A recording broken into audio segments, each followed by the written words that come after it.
bem? Se não está, há de ficar, porque o Pode Mais Saúde já está no ar. Sejam bem-vindos e bem-vindas a esse espaço onde ciência, inovação e conhecimento se encontram. Um programa especial idealizado pela Singular Pharma, Academia da Menopausa e Connect. Um congresso imperdível que vai reunir os maiores especialistas em medicina e nutrição preventiva do Brasil. Para quem não me conhece, muito prazer, eu sou Vitor Silveira, jornalista, e em cada episódio eu recebo aqui especialistas renomados para compartilhar experiências, insights e as novidades mais relevantes no cuidado com a saúde integral. O assunto de hoje é fertilidade do casal. E para falar sobre o assunto, eu tenho aqui a doutora Karine Nascimento. Muito prazer, ela que é nutróloga com especialidade em longevidade saudável, medicina regenerativa e fertilidade funcional. Um assunto que interessa a muita gente, né, doutora? Bem-vinda, muito obrigado por estar aqui hoje. Obrigada pelo convite, é um prazer estar aqui podendo compartilhar sobre fertilidade, falar sobre fertilidade. Doutora, é o seguinte, a gente tem visto alguns dados aí, né? E a fertilidade realmente caiu nos últimos anos, o que é que pode estar acontecendo? Muito, né? Hoje a gente tem dados estatísticos já, segundo a OMS, mais 186 milhões de pessoas inférteis em todo o mundo. Isso equivale a cerca de uma cada pessoa infértil, ou seja, 17,5% da população. A gente fala sobre infertilidade.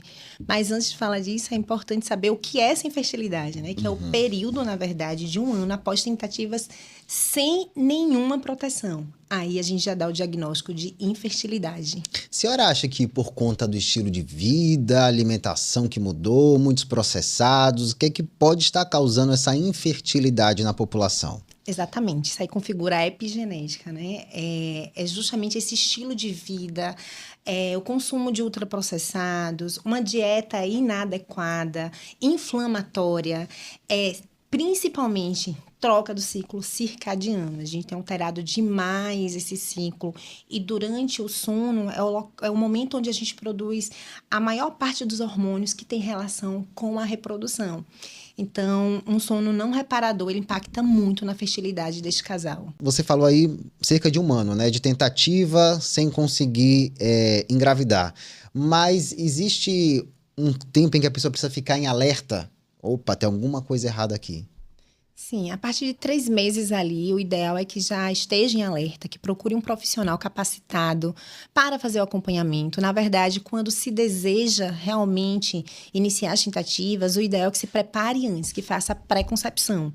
Porque durante essa preparação, a gente já consegue identificar fatores que possivelmente venham a impedir que aquele casal engravide. Lembrando que a gente está falando de fertilidade do casal.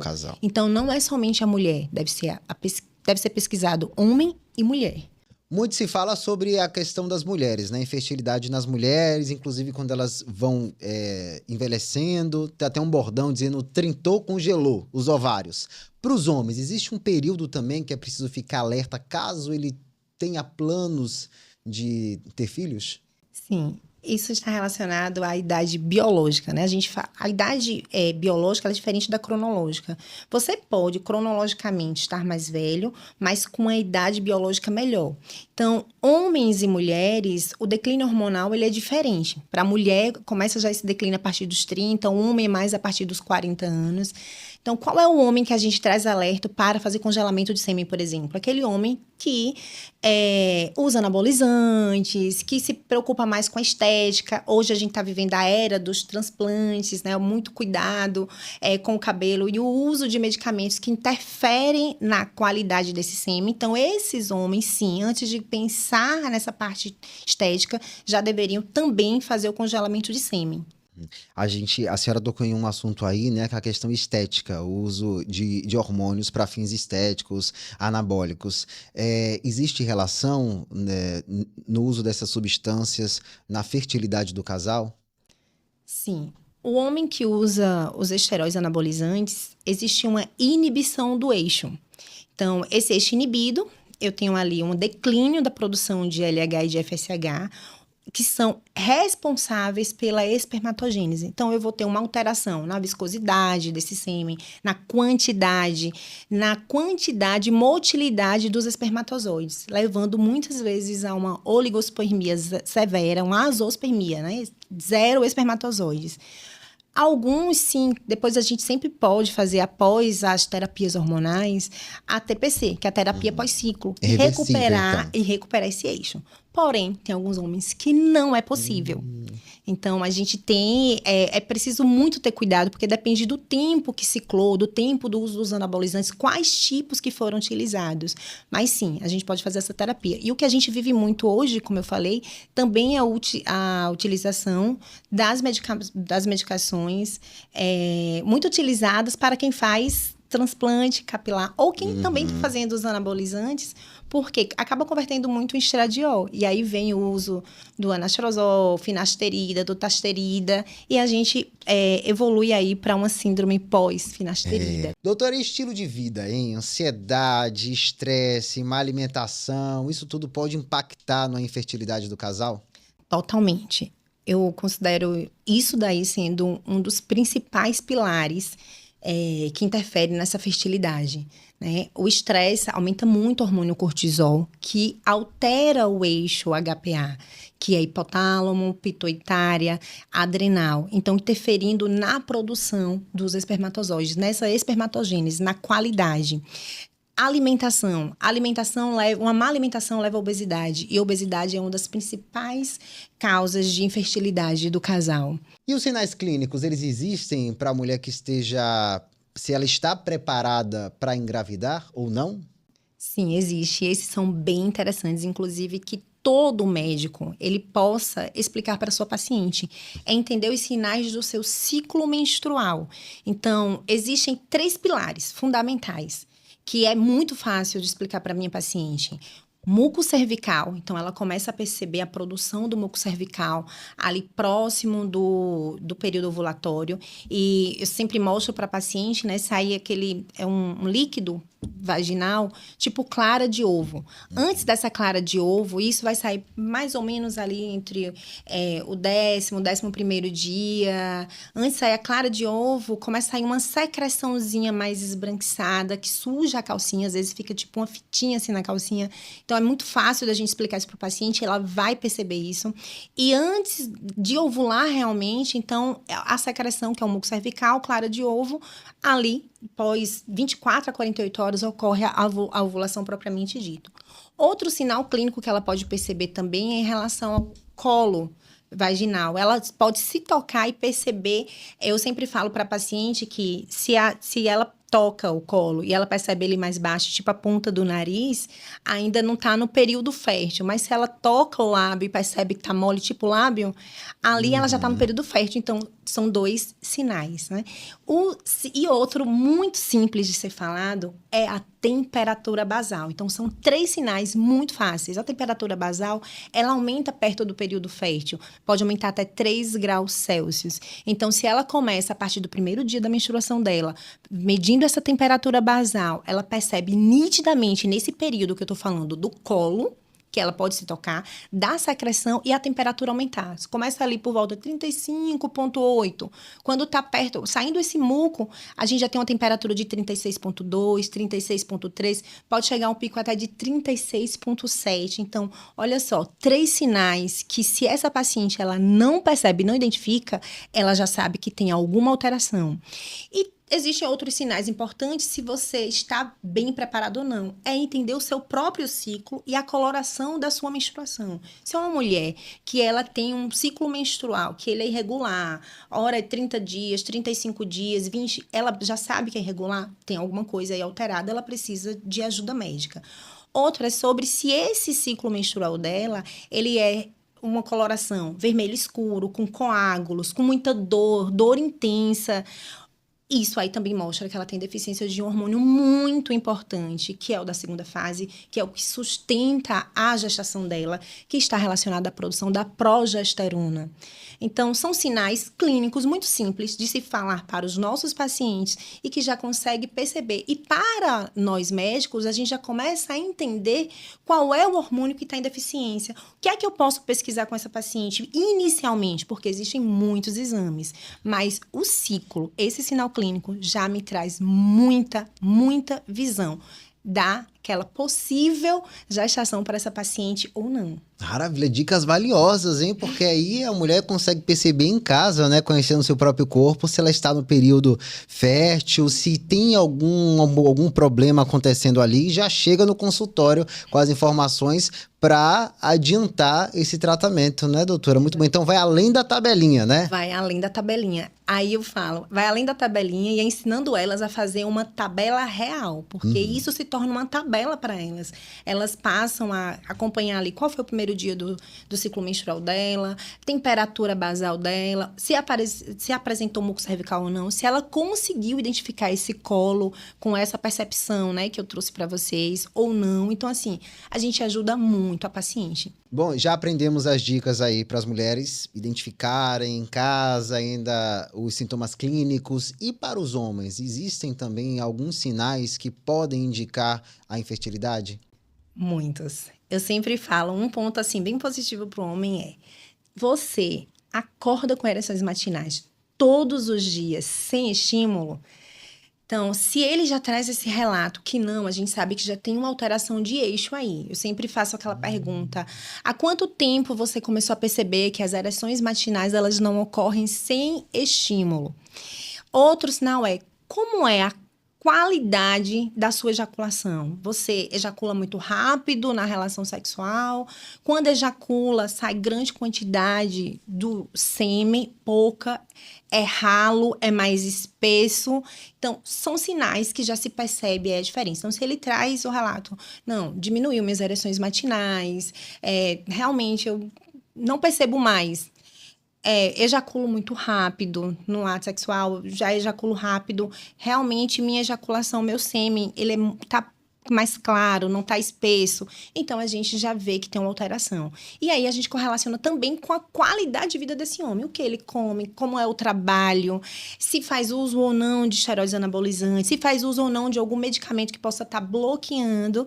Então, também, ainda sem ir para exames específicos, somente numa consulta inicial de um casal que deseja gestar, você já consegue imaginar muitas coisas e já orientar este casal. Anotou aí que eu tava aqui ouvindo e anotando, ó, tomando nota.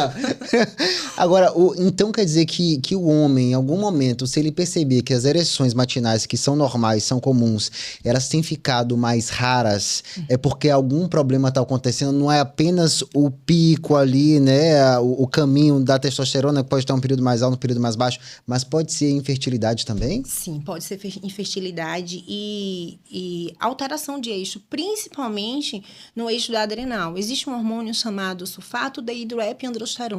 E esse hormônio ele é muito importante para o homem. Ele é responsável pela produção de 50% dessa testosterona. Muitas vezes está lá com pico de testo alto, até porque faz uso também de implantes hormonais ou de um esteroide anabolizante. E não faz a reposição deste hormônio. Por exemplo, é um hormônio que deveria para o homem estar ali na faixa acima de 450. Principalmente homens que chegam com infertilidade na clínica ou que desejam fazer a modulação hormonal, tem essa taxa hormonal extremamente baixa.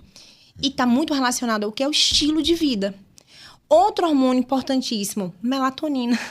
Sono. Então, melatonina, gente, não é um medicamento, eu falo sempre, é um hormônio produzido por uma glândula importantíssima chamada pineal. Não é para dormir. Não é para dormir. É um hormônio que declina a partir dos 30 anos e ele é um hormônio mestre que regula todo o nosso eixo hormonal. Todo o eixo hormonal. Então, se eu tenho um sono alterado, eu não tenho um sono reparador, eu vou ter alteração nos hormônios produzidos nas gônadas, seja testículos ou seja ovário. Então, perguntar para o homem se ele está tendo ereções matinais normais é muito importante, porque se ele não tem diariamente essas ereções, tem uma alteração de eixo importante e a gente precisa corrigir. Maravilha. Doutora, o casal que ele está planejando ter filhos e os dois fazem uso de substâncias anabolizantes, né? Para academia, para melhorar a estética, o que é que a senhora aconselha? Os dois precisam parar ou primeiro pergunta ao médico? Precisa parar imediatamente, mas claro, né? São duas pessoas que fazem uso. Precisa de um profissional que consiga realmente conduzir o olhar da fertilidade. Porque o problema pode estar aí. Exatamente. O problema pode ser somente esse. Pode ser somente. Pode ser ou somente. outros aí. Mas eu vou para o profissional que me prescreveu o anabolizante, ou eu quero engravidar, eu faço uso, eu e o meu esposo, e agora eu quero engravidar. Então, procure um fertileuta, porque o fertileuta ele vai ter esse olhar mais amplo, um cuidado diferenciado com você. E sim, sem dúvida nenhuma vai ser suspenso. Assim como o desejo de engravidar, uso anticoncepcional, precisa suspender imediatamente esse anticoncepcional e preparar o seu corpo para reativar um eixo que foi inibido durante todo o tempo que você tomou anticoncepcional. Ou fez uso dos esteroides. O que é que um esteroide faz? Ele inibe esse eixo. Todos os meses, a gente precisa de um comando aqui do hipotálamo, né? O hipotálamo e hipófise, para liberar as gonadotrofinas que sinalizam tanto os testículos quanto os ovários a produzir os hormônios reprodutivos. Então, eu preciso disso aqui funcionando. O que é que esses esteroides fazem? Eles inibem esse eixo. Então, a gente precisa acordar o eixo. Verdade. Por muito tempo a gente ouviu falar, né, que tem alguns esteroides que para mulheres são terminantemente proibidos por conta da fertilidade. Para homens não teria problema, mas para mulheres elas não poderiam nem chegar perto, nem sonhar em usar. Existem esteroides seguros para as mulheres e aqueles realmente proibidos na questão da fertilidade? Todos seriam proibidos. Eu proibiria todos. Inclusive, o uso de anticoncepcional, a gente tem que conversar muito com essa mulher, qual o período que ela está usando, analisar realmente essa reserva ovariana da mulher e oferecer para ela. Existem hoje vários métodos contraceptivos. Então, a gente precisa ver o momento que ela está e qual método que a gente vai realmente indicar e avaliar sempre essa reserva, visto que, hoje em dia, os casais em si, né, mulheres e homens, na verdade, pensam na maternidade muito mais tardiamente. Verdade. Justamente quando ocorre de forma natural um declínio hormonal. Hoje a gente tem vivido a busca pela maternidade acima dos 30, acima dos 40 anos. E é o período de declínio hormonal para homens e mulheres. E o que acelera mais ainda esse declínio, que a fisiologia já traz, é o nosso estilo de vida. Uhum. Doutora, quais são os tratamentos mais comuns hoje para infertilidade, tanto do homem quanto da mulher, do casal? Quando a gente fala em baixa complexidade, eu falo de 7 pilares. Tá? Esse é um tratamento, é a base do tratamento da baixa complexidade, que é fazer a detoxificação do seu organismo, que é trabalhar a parte da nutrição, que é trabalhar a parte do eixo hormonal, equilíbrio hormonal, equilíbrio emocional. Eu não posso falar de fertilidade sem falar de um equilíbrio emocional, atividade física. Sono reparador como base, fertilidade masculina. Então, isso aqui é a base de todo o tratamento. Resolvendo tudo isso, ainda não conseguiu engravidar. A gente parte para tratamentos que são mais específicos. E isso demanda exames também muito específicos e que também não são muito baratos. Como pesquisar trombofilias, endometriose, síndrome dos ovários policísticos, miomatose uterina, sinéquias, pólipos uterinos, endometriose imunológica, que é algo assim, o tratamento em si é um tratamento também muito caro. A pesquisa para endometriite imunológica também demanda tempo da mulher. Se ela não tiver plano de saúde, também são exames que são caros. Endometrite infecciosa e tratar. Então, assim, a gente tem muitas causas. Após tratar tudo isso, investigar tudo isso e também incompatibilidade imunológica do casal, que é outra vertente, outras pesquisas, que envolve também um financeiro envolvido e o emocional, né? Porque são muitas. Aí sim a gente parte para o que a gente chama de alta complexidade, que é partir para a fertilização in vitro. E antes de ir para in vitro, a gente ainda na baixa complexidade, a gente tem a inseminação artificial, onde a gente pode fazer tudo e fazer essa inseminação artificial e a fertilização. E hoje aquela mulher que ela não tem mais, já entrou na menopausa, ela deseja engravidar, passou por todo esse período aí fazendo pesquisas ou realmente decidiu engravidar com mais de 40 anos, onde já tinha uma falência ovariana, é possível ela engravidar? Com ovo doação. Um óvulo doado é possível usando um óvulo doado com características de mulheres que sejam mais parecidas com ela e com o sêmen do marido. Então, é feito esse embrião e é feito a fertilização, a transferência, né? É feita a fertilização in vitro e a transferência. Então, é possível, sim. E hoje se fala até em um útero artificial, né? São estudos novos aí que... Ainda não que ainda estão... não estão e não aceitam, né? Aham. Você falou de várias causas aí, né? Que da infertilidade. Dentro do consultório, quais são os mais comuns hoje? E idade materna, né, é uma causa, porque a principal causa de infertilidade, na verdade, hoje é a idade materna. Quanto mais avançado a idade, maior a dificuldade para engravidar. Mas, assim, endometriose Disparada. disparado mesmo, síndrome dos ovários policísticos. E qual é o pior? É uma paciente com endometriose que descobre hoje, aos 30, quando decide engravidar, aos 35, 40 anos. Por quê? É uma mulher que usou anticoncepcional a vida inteira, sentiu uma leve cólica, melhorou com o uso de anticoncepcional na puberdade e passou a vida toda e estava tudo bem. Tudo bem. E aí, para o anticoncepcional, para tentar engravidar, mas o anticoncepcional, ele não trata endometriose, ele mascara, ele vai inibir esse eixo. E a mulher agora não consegue engravidar porque aí vem o diagnóstico. 30 mais, a gente vai ver um número muito grande de mulheres com diagnóstico de endometriose acima dos 30. É muito raro você dar ela mais jovem. Hoje a gente fala muito. Mas a gente tem pego muitas mulheres que estão bloqueadas desde uma puberdade.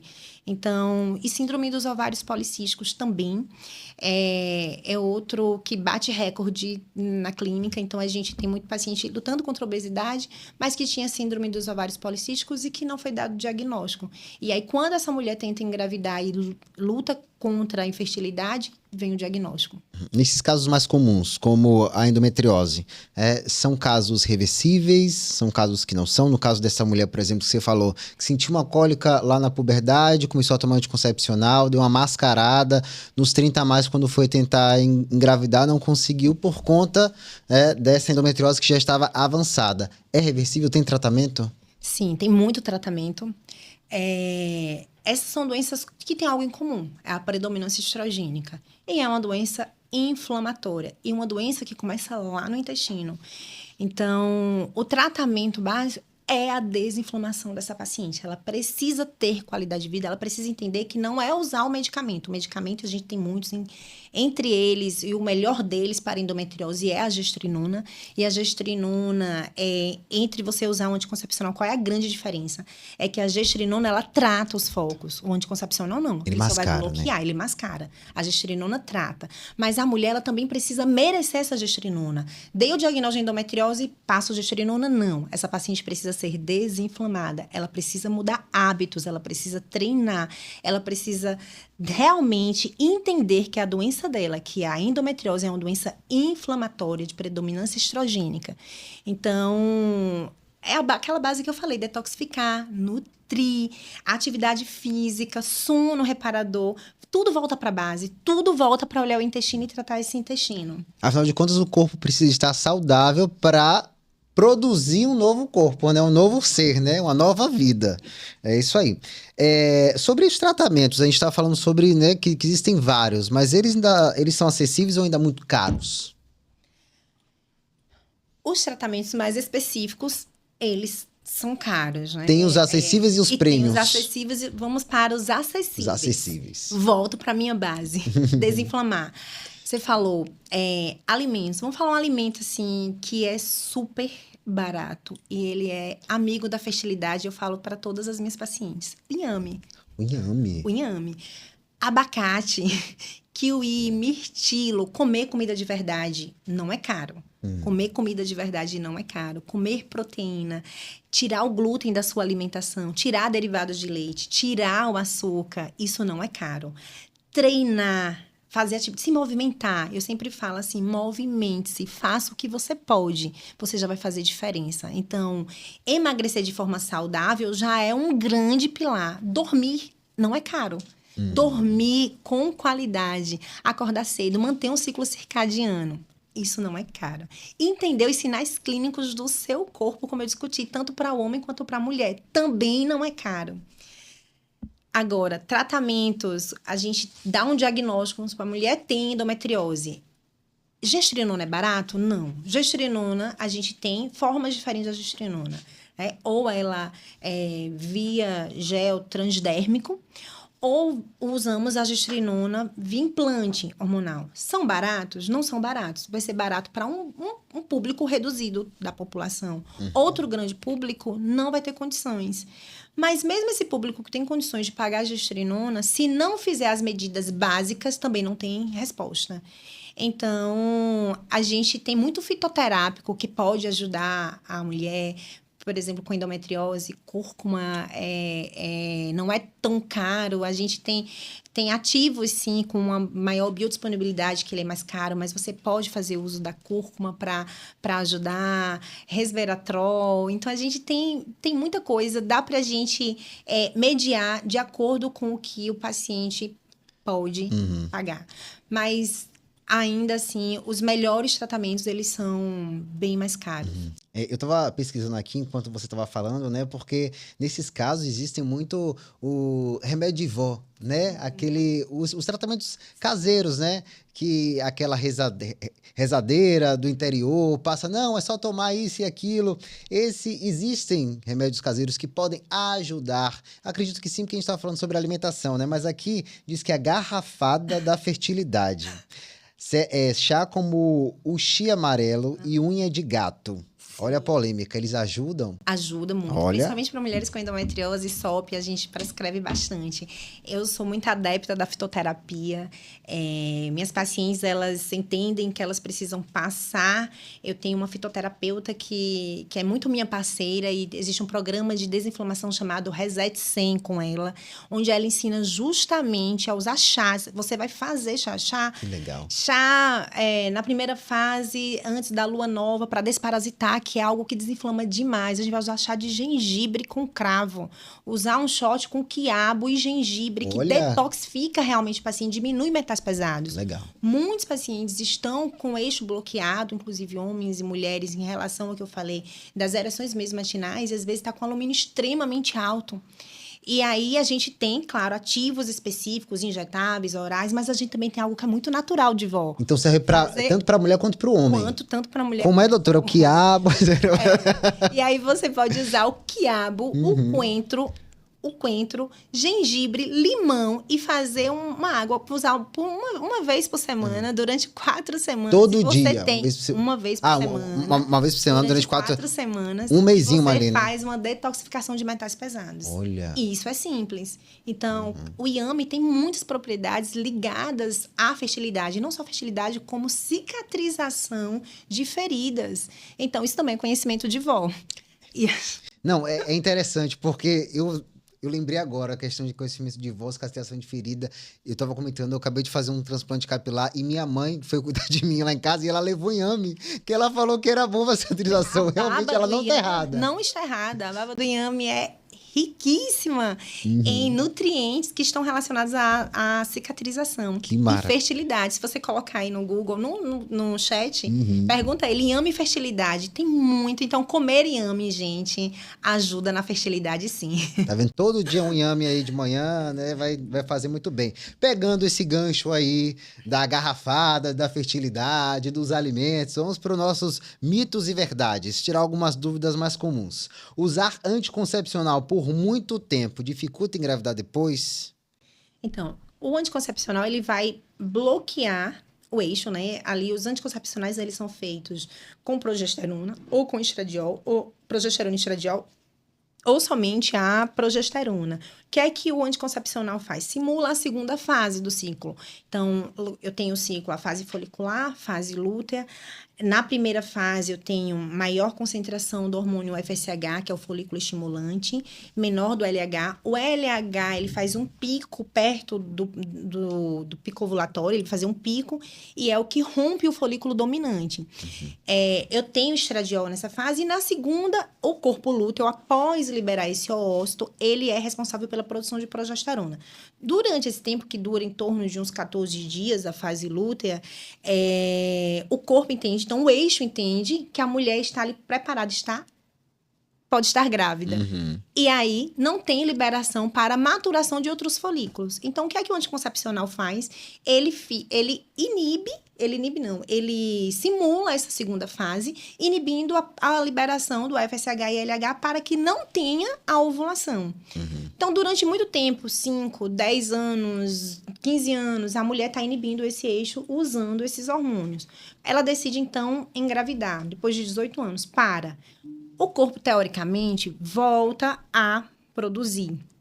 O que é que vai acontecer? É que os anticoncepcionais, eles são passados, às vezes, muito cedo, na puberdade, onde não foi dado o diagnóstico, por exemplo, de uma SOP para essa paciente, não foi dado o diagnóstico de uma endometriose. E quando ela para, o anticoncepcional, ele não trata essas patologias, mas aí tem a patologia. E aí ela tenta primeiro mês, segundo mês, terceiro, quarto, quinto, 1 ano, 2 anos, 3 anos. Aí é onde vem a busca e o diagnóstico dessa paciente. Mas muitas mulheres, elas param o anticoncepcional e voltam. No primeiro mês, às vezes, elas engravidam. A gente vai ter muito relato. Então, depende, eu falo muito, né?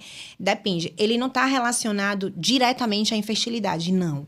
Agora, Karine, você é uma prescritora de anticoncepcional? Não, porque existem outros métodos contraceptivos e eu posso melhorar muito essa mulher. Posso usar, por exemplo, um método de barreira, um DIU. E aí a gente tem o DIU não hormonal e o DIU hormonal. O DIU hormonal são com progestinas, por exemplo, Mirena. Eu prefiro usar nas minhas pacientes um DIU não hormonal. E entender o ciclo e ajudá-la. Porque, assim, cólica não é normal. Se ela sente cólica e cólica forte, ela precisa pesquisar qual é a causa dessa cólica. E tratar antes na puberdade. Não na vida mais madura, quando ela realmente deseja gestar e não vai conseguir. Então, o anticoncepcional em si, estou usando causa infertilidade, não. Mas é esse contexto que eu estou trazendo para vocês. Por muito tempo se falou, se pensou, né, que a cólica era algo normal, né? Toda mulher tem porque engravida, e aí o uso do anticoncepcional pode apenas jogar poeira embaixo do tapete, né? Exatamente. E avançar aí a endometriose, por exemplo. E aí vem a diferença da gestrinona, porque a gestrinona, ela já bloqueia, mas trata esses focos. Ela vai bloquear a dor, né? Ela bloqueia a dor e trata o foco. Já o anticoncepcional, ele não trata o foco, ele só bloqueia. E mas se a mulher não menstrua, não está sendo estimulada, então ela não vai sentir dor. E aí tá tudo bem. Pra ela tá ótimo usar anticoncepcional. Mas a gestrinona, ela não é anticoncepcional. A mulher pode engravidar com o uso da gestrinona? Mas a gente usa doses mais altas como anticoncepcional. Entendi. Assim como todos os anticoncepcionais que existem, todos os métodos contraceptivos, existe uma porcentagem de chance. Com a gestrinona também. Então, a gente calcula doses como método anticoncepcional também para mulher. Ok. Agora vamos para os homens, né? Vamos falar sobre questões estéticas também, né, como a finasterida, dutasterida, que são substâncias usadas para a queda de cabelo, né, para o DHT, não é? Explica direito para a gente, para que serve e se pode causar uma infertilidade no homem. Então, a finasterida e a dutasterida são utilizadas para bloquear a 5-alfa-redutase. Então, a testosterona, ela se converte em 2 subprodutos. A testosterona do homem, ele vai se converter pela 5-alfa-redutase em DHT e pela aromatase em estradiol. Tá? Tanto que pacientes que são obesos, eles convertem muito estradiol, porque aromatiza muito na gordura. E aí, o que é que leva à queda do cabelo? Que a gente fala da alopecia androgenética, é justamente a elevação desse DHT. Se você está usando muita testosterona, você tem uma conversão maior dessa 5-alfa-redutase para o DHT. Então, a gente vai bloquear. A dutasterida e a finasterida bloqueia essa 5-alfa-redutase. Só que ao bloquear a 5-alfa-redutase, você pode levar para uma síndrome pós-finasterida, dutasterida, que é levando à infertilidade. Uma percepção para os homens que fazem uso é observar já a qualidade da sua ejaculação, do sêmen e as ereções matinais. Muitos homens que estão usando, eles não têm ereções matinais recorrentes. Quando eu falo de ereção matinal, você vai acordar com ereção matinal sem estímulo. Se isso está alterando e você faz uso, você já está evoluindo para a síndrome pós-finasterida. E tem homens que não conseguem reverter.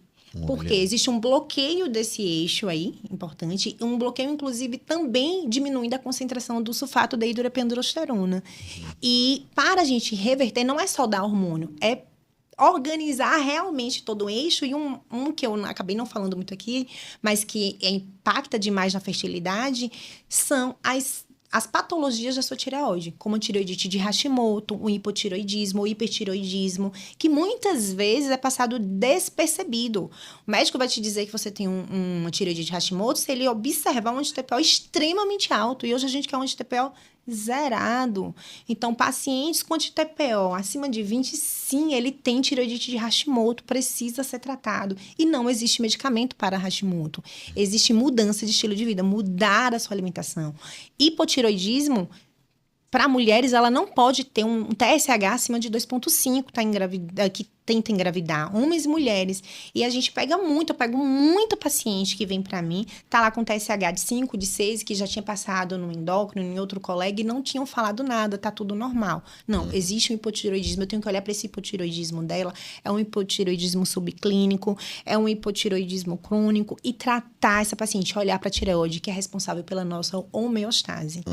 Voltando lá para o caso da finasterida e do tasterida, que vocês perceberam que é, né, um assunto muito pertinente para mim aqui. Doutora, o seguinte, muitos médicos falam sobre a questão do período de adaptação, que esses casos clínicos, né, podem acontecer durante ali os primeiros 20 dias, que depois o corpo pode se acostumar. É realmente isso ou nesse primeiro sinal é preciso ficar alerta? É preciso ficar alerta. E a gente tem outras substâncias para tratar. Hoje, você me apresentou aí como médica também regenerativa, então a gente pode usar as terapias biológicas, tá? Que ajuda muito. Existe um nutracêutico muito bom, que eu tiro de todos os meus pacientes, finasterida e tasterida, todos que querem, se você é homem, você fez transplante e você está usando o dutasterida e finasterida, você deve parar. E aí eu indico um nutracêutico muito bom, que dá super certo, que é o androtase, maravilhoso, uso com boa resposta. A gente tem outras substâncias como DIN, crisina, salpalmeto, que podem ser substituídas sim, e pode ser utilizada aí na tentativa e não tem tanto efeito colateral como tem a finasterida e dutasterida. Então, falando em fertilidade, eu proíbo completamente. Primeira coisa que eu vou tirar. Tanto que uma anamnese, ela deve ser muito bem feita. Porque o homem, ele quase não fala nada. Ele não tem nada, ele não vai com a mulher, vai só a mulher. Ele acha que a culpa é sempre da mulher. E aí você começa a perguntar todas as coisas. E usa qual medicação? Não uso nada. Pronto, no finasterida é normal usar. Pronto.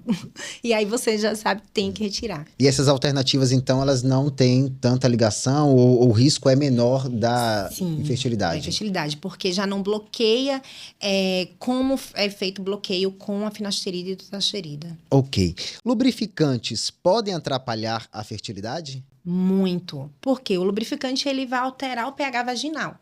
Então, lembra do muco cervical que eu falei lá no início, como sendo um dos sinais clínicos? Então, se você usa o lubrificante, você nem percebe a liberação desse muco. E se usa, altera o pH, então pode alterar muito a motilidade dos espermatozoides. Existe um tipo de lubrificante melhor para isso, a base d'água ou é... Natural, óleo de coco. Óleo de coco. Óleo de coco. Tira aquele da farmácia, né? Compra o óleo de coco que tá tudo certo. E na verdade, sim, se a mulher ela está, se a gente tá falando do lubrificante, mas eu sou muito ressecada, eu não lubrifico. Tem um problema hormonal, ela tem que ser investigada e quando a gente corrige o eixo hormonal, ela volta a lubrificar naturalmente. Não precisa nem do óleo de coco. Não precisa nem do óleo de coco. Ok. Agora, uma pergunta entre esses mitos e verdades que é muito comum, né? A gente ouve falar desde sempre. A posição certa para engravidar, inclusive para ter menino, para ter menina, que tem uma posição certa, isso, aquilo. É verdade mesmo? Existe? Mito. O que é verdade é o dia certo para engravidar. E aí, o dia certo você só tem duas formas de saber. Avaliando e sabendo mesmo, reconhecendo os seus sinais clínicos, ou você fazendo acompanhamento com ultrassom de controle de ovulação. A gente pede uma ultrassom contagem de folículos antrais no início daquele ciclo, acompanha esta mulher, acompanha com controle de ovulação, a gente consegue observar mesmo o tamanho do folículo, quando você tem um folículo dominante, aí a gente consegue com fitas de fertilidade que medem o pico de LH, ou utilizando de forma digital também, que muito bom, eu indico muito para minhas pacientes, é o Clear Blue. Então, ele indica ali o pico de LH e que vai ter o rompimento daquele folículo. E se a mulher ela tem um ciclo anovulatório que pode acontecer, aí a gente pode provocar esse pico de LH usando o HCG, tá? Que é o Choriomum ou o Movidrel, por exemplo. E a gente pode, dependendo do tamanho, esse folículo dominante ele tem que estar acima de 1,8 milímetros até 2,5 milímetros. E a mulher tem que ter relação sexual entre 24 e 36 horas depois do pico. Aí sim, o momento certo, eu sempre falo, qual é o momento certo da fertilidade? Não, é o dia certo. Muitos estão namorando, inclusive, no dia errado. Isso é o coito programado. Mas a posição de você levantar a perna, isso até ajuda, mas é fidedigno, é o fato? Não. É você reconhecer o seu ciclo. É isso aí. A gente vai agora abrir espaço para nossos especialistas que vão chegar com a pergunta. Vamos nessa? Olá, eu sou Juliette, farmacêutica e representante da Singular Pharma, e a dúvida de hoje é: existe um exame ou sinal precoce que indique a dificuldade das pacientes em engravidar antes mesmo das tentativas?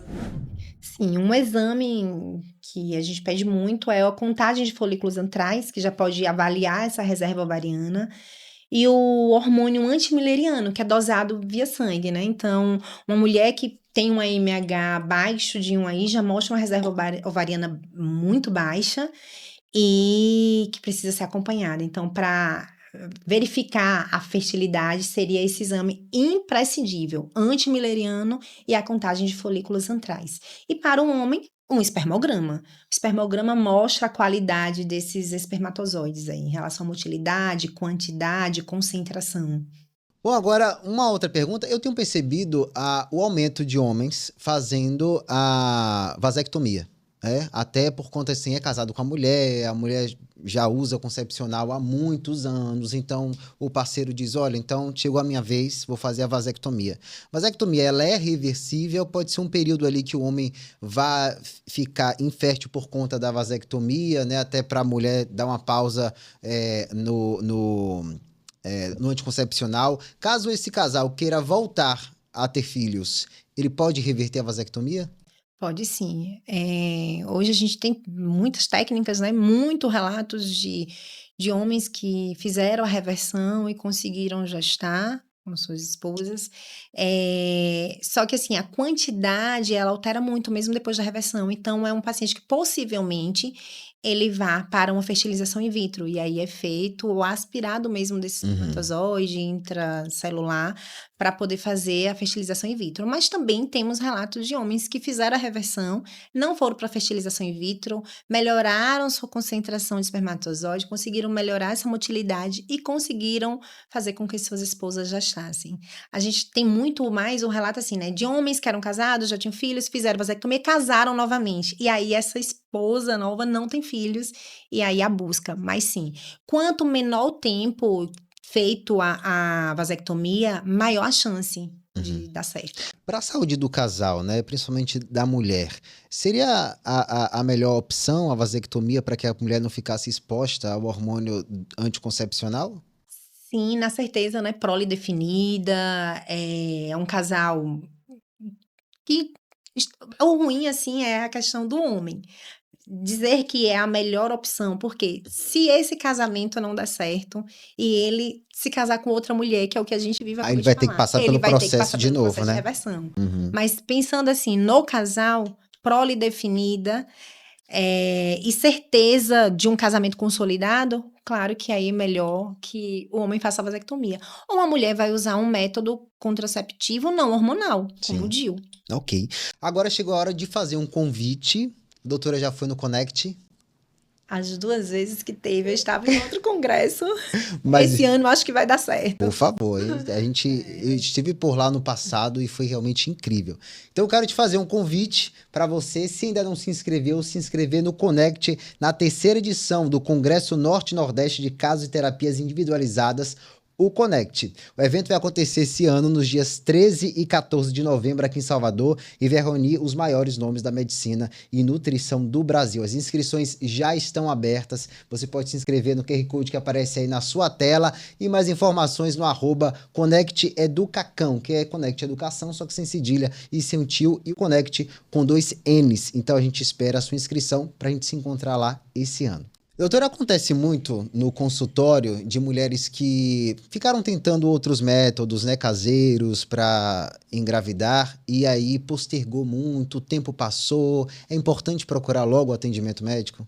Com certeza. Uma mulher que tentou tudo, e aí já passou mais de 1 ano, 2, né? Eu tenho muita paciente, são de 3 anos, 4 anos. Na verdade, muitas delas foram para vários profissionais. Profissionais que orientavam, mas não eram especialistas em fertilidade. Então, o meu conselho é que você procure um médico especialista em fertilidade, porque o fertileuta mesmo, ele vai conseguir fazer uma investigação profunda mesmo. Então, exames específicos e aí te ajudar da melhor forma. Maravilha. E é possível, sim, engravidar 30 mais, 40 mais, a partir de uma investigação completa das suas patologias e a partir de mudança do estilo de vida, lembrando sempre dos pilares fundamentais para que você venha gestar, porque é possível ainda mudar a idade biológica, ter qualidade de vida, tratar e melhorar os seus folículos, porque o que importa para um bom embrião é você ter uma qualidade de um bom espermatozoide e um bom óvulo, e é possível desde que o casal decida mudar. Perceberam que alternativas não faltam, né, para a fertilidade do casal. Basta procurar um bom profissional, né, mudar o estilo de vida, seguir as orientações que pode acontecer, né, doutora? Muito obrigado, viu, pela participação hoje por aqui, doutora Karine Nascimento. Eu agradeço. E se você gostou do episódio de hoje, não esqueça de dar o seu like e compartilhar o nosso conteúdo. Para ficar por dentro do que há de mais atual em longevidade e vida saudável, você precisa seguir @singularfarma, @conecteeducação e também @academia da menopausa. A gente fica por aqui, até um próximo episódio. Mais informações estão aqui, ó, na descrição do vídeo e a gente se vê no próximo episódio. Não esqueça, pode mais saúde? É claro que pode! Até a próxima!